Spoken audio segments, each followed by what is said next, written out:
An acequia is an irrigation ditch. In its simplest form, it's an irrigation ditch. And when the Spanish came over and settled in here, in this area of northern New Mexico, so late 1500s, early 1600s, acequias were the first things that got developed when they moved in. These people had come from hundreds of miles away. They needed to grow food. They couldn't bring that much food with them. So acequias were the first things that got put in when the Spanish came and settled. So they dates back a long ways and pretty important. My name's BC Rimbeaux. I'm the mayordomo of the Acequia de la Muralla here in Santa Fe, and we are irrigating as we speak.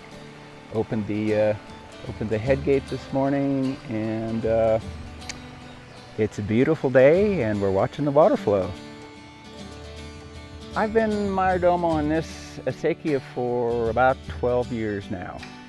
The term comes from the Spanish via the Moors, who had taken over the southern part of what is now Spain. The Moors being North African and Arabs. And they had a system of irrigation that they called a term that sounded like acequia. But I say in its simplest form, it's the ditch, but also, and this is way back in 700 AD, they had a code of rules. They had a governing body, they had their requirements of those who were sharing the water, that it had to be done equitably, the water had to be put to beneficial use. A lot of concepts that are now part of water in the West and with politics in the West. It is water's got to be put to beneficial use. Whoever was using it first has seniority, has prior rights, etc. So there's a lot that came from a long, long time ago. These acequias were sort of the social and economic unit of all the people that were on a particular ditch. They all shared, and if somebody screwed up and tried to take too much water, didn't maintain their gates, there were penalties.